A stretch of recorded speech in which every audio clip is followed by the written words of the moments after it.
कमलों का संग, मैं पहचान नहीं, मैं विचार नहीं पहचान देता हूं।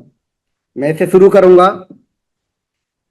संघ ने मुझे आज आदेशित किया है कि मैं जो संघ का संघ के जो 10 गोल्डन नियम हैं उसका जो छठवां जो नियम है, जो कि संघ के 10 गोल्डन रूल के रूल में के आधार में से एक है, पंजीकरण कभी नहीं।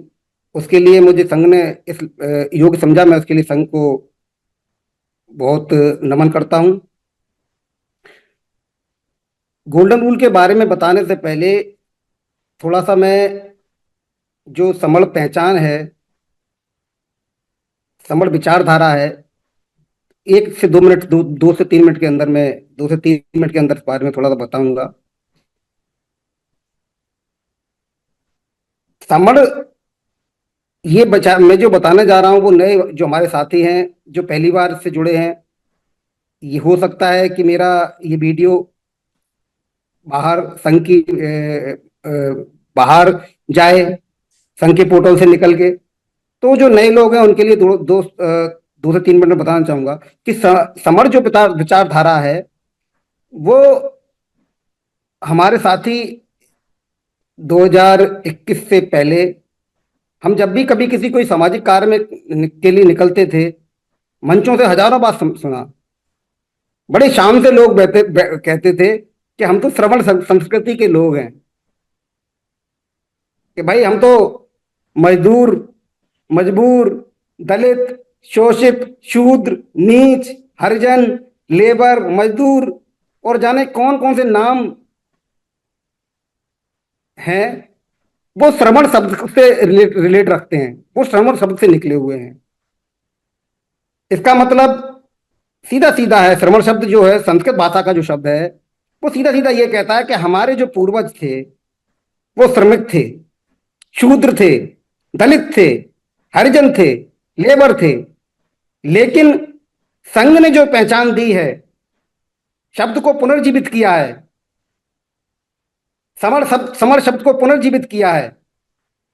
ये शब्द है समता में रहने वाले लोग, भाईचारा में रहने वाले लोग, बराबर का अधिकार देने वाले लोग, एकजुट रहने वाले लोग, एक विचारधारा में रहने वाले लोग।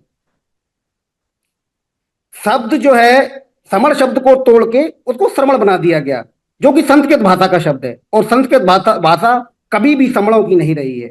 ये विपरीत विचारधारा वाले जो लोग बमर थे, उनकी भाषा जो है वो संस्कृत रही है। तो समणों की जो भाषा है वो पाली है। समण शब्द जो है वो पाली का है और समणों को समता में रहना सिखाता है। पंजीकरण कभी नहीं। देखिए, पंजीकरण जो होता है वह अपना, जब कोई व्यक्ति किसी भी चीज को, किसी चीज पर अपना एकाधिकार बनाएगा, तो वो क्या करेगा? वो सरकारी दस्तावेज में अपना नाम अंकित कराएगा। और जब जब सरकारी दस्तावेज में अंकित हो जाएगा, तो वह वस्तु, वह संस्था, वह संगठन, वह उस एक व्यक्ति के नाम से जिसने अपना पंजीकरण वहां कराया है और जिसने ये दिखाया है कि मेरे द्वारा ये संगठन बनाया गया, मेरे द्वारा ये ये जो जिस विचारधारा को चलाने के लिए वह संस्था या संगठन बनाई गई, उसमें उसने अपना पंजीकरण कराया, तो वह हमेशा के लिए, जब तक वह उस संस्था का पंजीकरण रहेगा, अगर संगठन नहीं भी रहेगा तब भी उसका नाम वह चलता रहेगा। और उस एक व्यक्तिगत व्यक्ति की विचारधारा से ही वह संगठन चलेगा। वह अगर चाहेगा तो उसमें वह इस बात का निर्णय लेगा कि कौन मंच पर बैठेगा, वह निर्णय लेगा कि कौन नीचे बैठेगा, वही निर्णय लेगा कि वह क्या क्या काम इसमें इस संगठन में या संस्था में होंगे। लेकिन संघ जो है, संघ एक एक इन्फिनेटिव चीज है। ये किसी एक व्यक्तिगत चीज है, व्यक्तिगत किसी का के संघ नहीं है।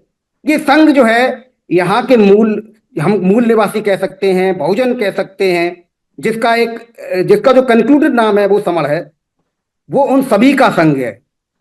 वह एक व्यक्ति, अगर अगर हम इस संघ को एक व्यक्ति के नाम से जोड़ते हैं या हम किसी व्यक्ति का नाम लेते हैं कि ये व्यक्ति संघ का है, इस व्यक्ति का ये संघ है, तो हम वह व्यक्ति जो इस नजरिए से संघ को देखता है, तो वह व्यक्ति संघ की विचारधारा को एक बहुत बड़ी क्षति पहुंचाता है।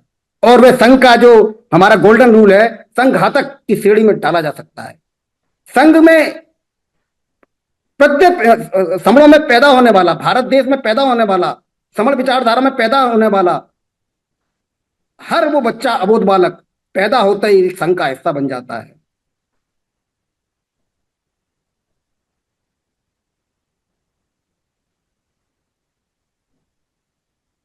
इसके साथ ही अगर कोई व्यक्ति संघ का पंजीकरण कराता है, वह व्यक्ति भी अगर संघ को संज्ञान में आता है कि किसी व्यक्ति द्वारा समर संघ के नाम से पंजीकरण के लिए अगर वह व्यक्ति अपना फोटो अपने आप को कोई पदाधिकारी बनाकर पंजीकरण कराने की कोशिश करता है, तो वह हमेशा के लिए, पुरातन काल तक के लिए, हमेशा आने वाले समय के लिए, हमेशा से वह उसका परिवार एक संघ घातक के रूप में जाना जाएगा। संघ किसी व्यक्ति का नहीं है। संघ यहाँ के रहने वाले 120 करोड़ लोगों का है। यहाँ के जो समर देश में, विदेश में, किसी भी राज्य में रहते हैं, उन्हीं सबका ये संघ है। क्योंकि संघ में कोई भी अगर निर्णय लिया जाता है तो वह एक व्यक्ति का निर्णय नहीं होता है, वह एक सांघिक रूप से जो विचारधारा समूहों के लिए हो, वो सभी की विचारधाराओं को मूल रूप में तैयार करके उसको बनाया जाता है, उस विचारधारा को। इसके साथ ही हालांकि जो बात पंजीकरण वाली थी वह खत्म हो चुकी है। आज की जो व्यापारियों और इंजीनियर्स में समर संघ कैसे पहुंचे, तो मैं उसमें 2 शब्द कहूंगा कि देखिए, सबसे ज्यादा प्रॉब्लम इन दोनों क्वेश्चनों, जो पहले दूसरे दोनों क्वेश्चन है, मैं उनको कंक्लूड करके बात करूंगा। देखिए, संघ का जो मुख्य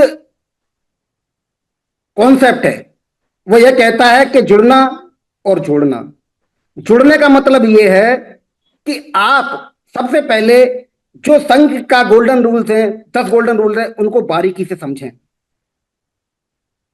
वो जाने कि अगर केवल समल की बात कर रहा है संघ, तो केवल समल का मतलब क्या है, चंदा कभी नहीं का मतलब क्या है, जाति अभ्यास कभी नहीं इसका मतलब क्या है, केवल संघवाद का मतलब क्या है, पद प्रतिष्ठा मंच मालव का मतलब क्या है, संघ क्या सोचता है इन बातों पर, क्यों उन्होंने गोल्डन रूल्स में डाला, पंजीकरण कभी नहीं, इस पर संघ क्या सोचता है, संघादी देश सबसे ऊपर, संघ संघ संघ क्या क्या कहना चाहता है गोल्डन रूल के थ्रू, संघ राजनीति में कभी नहीं जाएगा, संघ संघ घातक की वापसी संघ में कभी नहीं। ये सारे जो गोल्डन रूल जो बनाए गए हैं, इनको बारीकी से जानना। जब व्यक्ति बारीकी से जान जाएगा तो समान संघ उसको एक बेचैनी शुरू हो जाएगी उसके अंदर। जब वो इनको बारीकी से जान जाएगा तो उसके अंदर बेचैनी हो जाएगी, मैं कैसे इसको जुड़ने और जोड़ने के जो कारवा को हुआ संघ के, मैं कैसे आगे बढ़ाऊं। तो सबसे बड़ी इसमें जो सबसे बड़ी का जो बाधा है वह खुद है। हम अपने आप में खुद हैं। हम चीजों को पूरी तरह से नहीं समझ पा रहे हैं, समझ रहे हैं ना, समझने की कोशिश कर रहे हैं। हम इसको आत्मसात करें, संघ की जो विचारधारा है, संघवाद को आत्मसात करें।